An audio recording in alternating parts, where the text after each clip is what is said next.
गहरा सांस लें और छोड़ दें।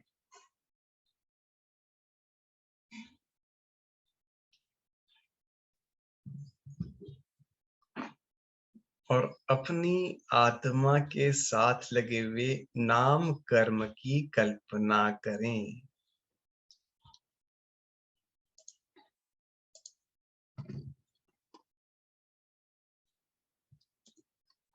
नाम कर्म के अनंत परमाणु मेरी आत्मा के साथ बंधे हुए हैं, उनकी कल्पना करें।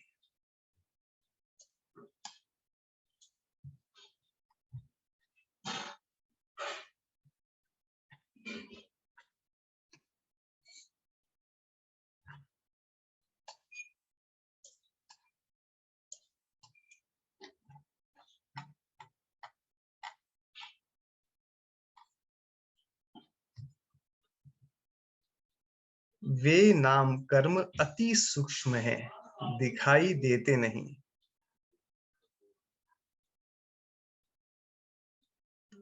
उन नाम कर्म के परमाणुओं से अपन वार्तालाप करें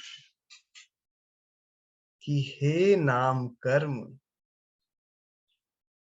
तुम्हें खुद को कुछ भी ज्ञान नहीं है।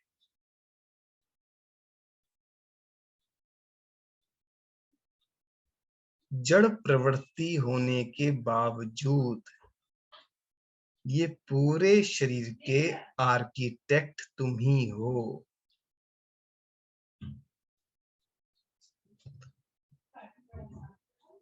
तुम ही इस पूरे शरीर को बनाने वाले हो।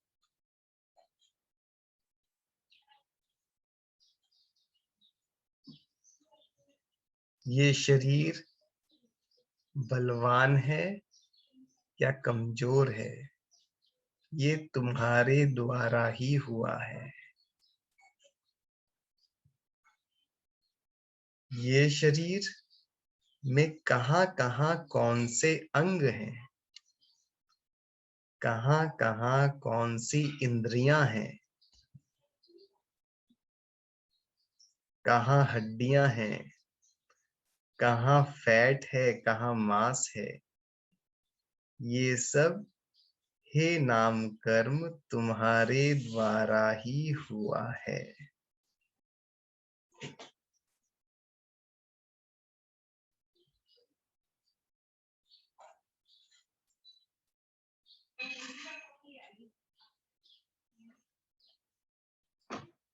ये शरीर की चाल अच्छी है कि बुरी है, ये भी तुम्हारे द्वारा ही हुआ है।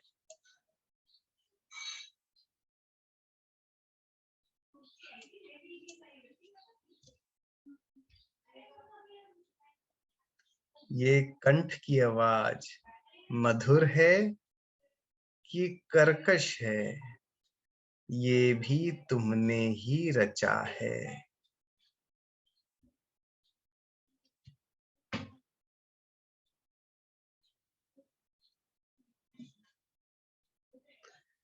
ये शरीर सुंदर है, बदसूरत है, इसको भी बनाने वाले तुम ही हो।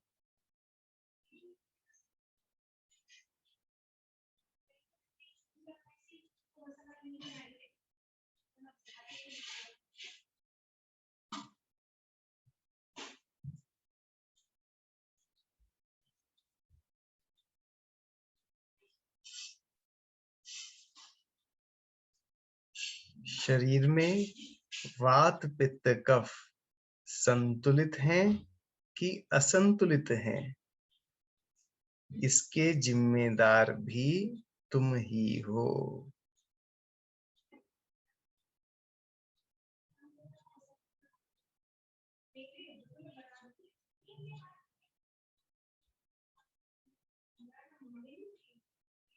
अब कल्पना करें, जब हम माता के गर्भ में थे, चारों ओर अंधकार था। कल्पना करें, माता के गर्भ के अंदर कल्पना करें कि मैं बैठा हूं, छोटा सा शरीर है जहां इंद्रियां भी पूर्ण विकसित नहीं हुई।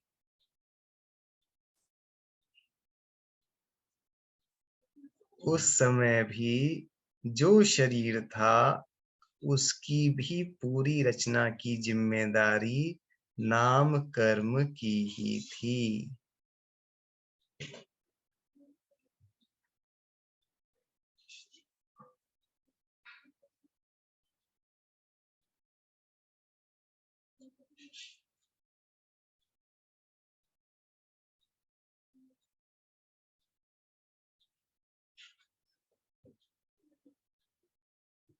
कल्पना करें,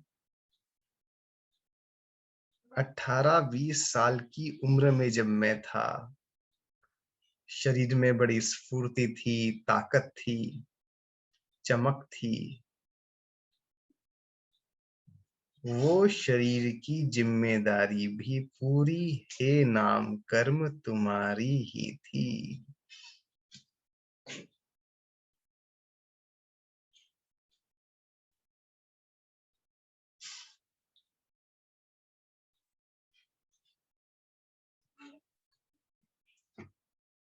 अब अपने भविष्य की कल्पना करें। जब शरीर वृद्ध हो जाएगा, झुर्रियां पड़ जाएंगी, इंद्रियां शिथिल हो जाएंगी,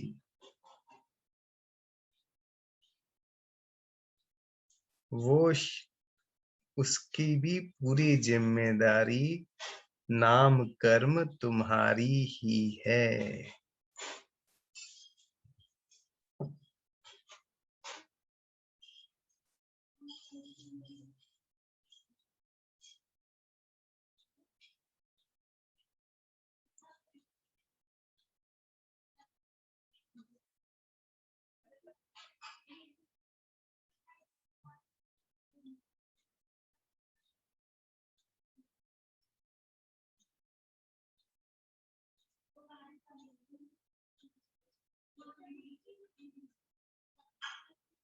ये शरीर को देखें, इसके किसी भी परमाणु में ज्ञान नहीं है।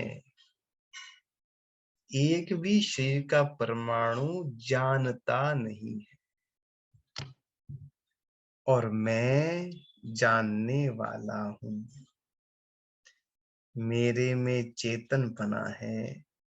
ये शरीर का एक भी परमाणु जानने की शक्ति नहीं रखता।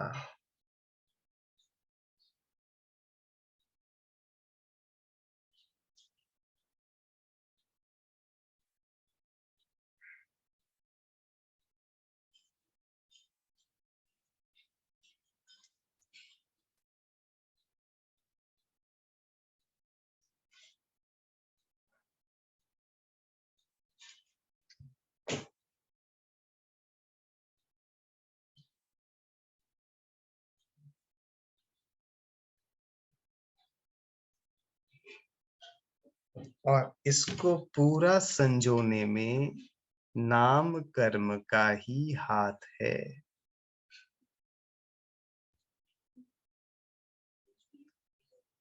और नाम कर्म को ना मेरे से कोई बैर है, ना मेरे से कोई दोस्ती है। जो वो अच्छा या बुरा शरीर बनाता है, वो तो जड़ है, पुद्गल है। ना सोच सकता है, ना समझ सकता है, ना ज्ञान कर सकता है। जैसे मैंने पहले कर्म बांधे, उसके हिसाब से ही कार्य वो कर रहा है।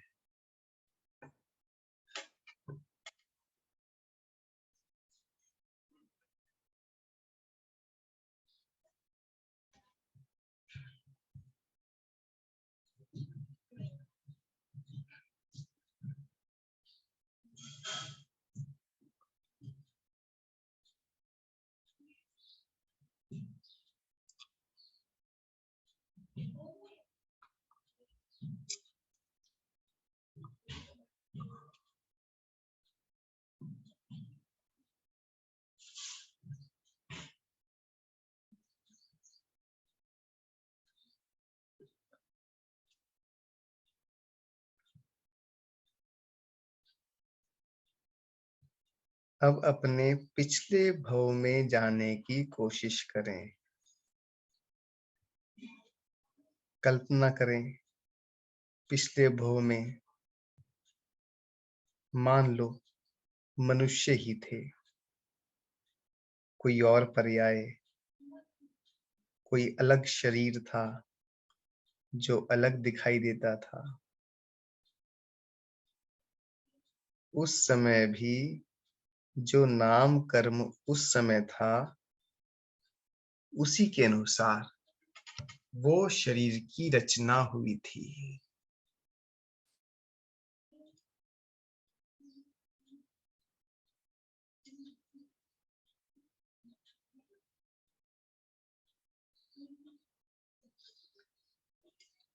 अब अपने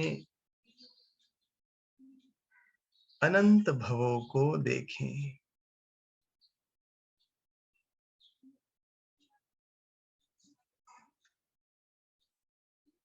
जैसे मोतियों की माला होती है, अलग अलग मोती होते हैं, ऐसे ही हमारे भवों की माला है। अलग अलग भव हैं, कभी त्रियंच, कभी देव, कभी नारकी, कभी मनुष्य। हर प्रकार के शरीर इस भवों की माला में है। ऐसा कोई शरीर दुनिया में नहीं जो इस भवों की माला में ना हो।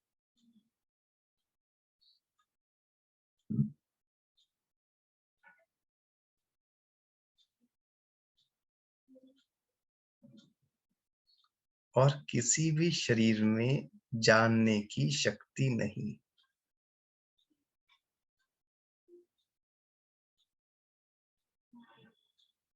और हर बार ये शरीर उस समय जो नाम कर्म है उसके उदय से ही बन रहा है। वो ही उसका आर्किटेक्ट है।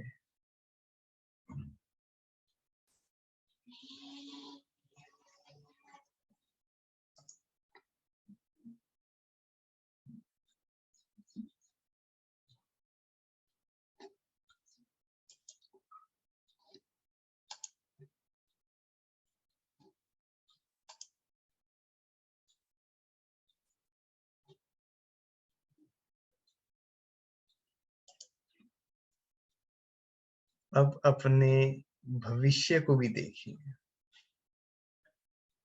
अगले भव जो होने वाले हैं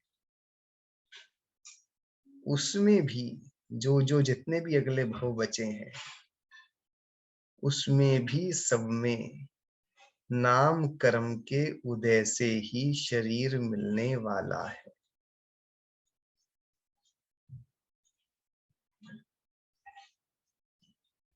और कभी भी शरीर के किसी भी परमाणु में चेतनपना नहीं है।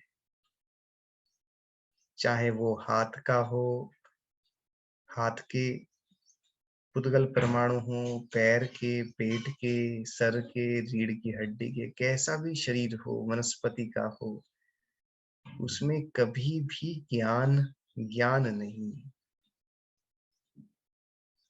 इसलिए वो मेरे से भिन्न है। अब ये भवों की लड़ी देखें तो शरीर अनित्य है, आता है चला जाता है। नए परमाणु आते हैं, पुराने परमाणु चले जाते हैं। नया नामकर्म आता है, पुराना नामकर्म चला जाता है। फिर नए नए नामकर्म के परमाणु कर्म बंधते रहते हैं, पुराने कर्म नाम कर्म उदय दे करके चले जाते हैं। मगर मैं ज्ञान तत्व वो ही रहता हूँ।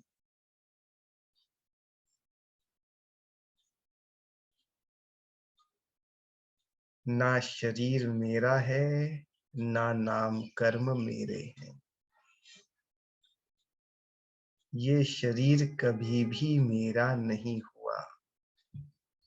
मेरे साथ तो है, मेरे साथ था, मेरे साथ रहेगा, जब तक मुक्ति ना हो, मगर मेरा नहीं है। ऐसे नाम कर्म भी मेरे साथ तो है, मगर मेरा नहीं है। मैं सदा ज्ञान स्वभाव वाला हूँ, स्वभाव वाला था और वैसा ही रहूंगा।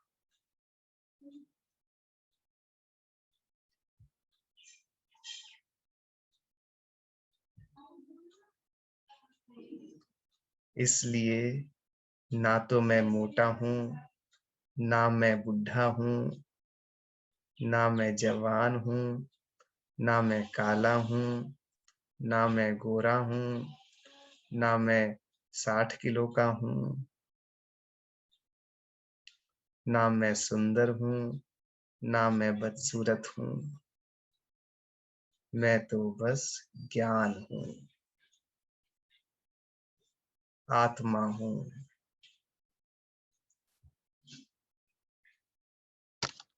गहरी सांस लें।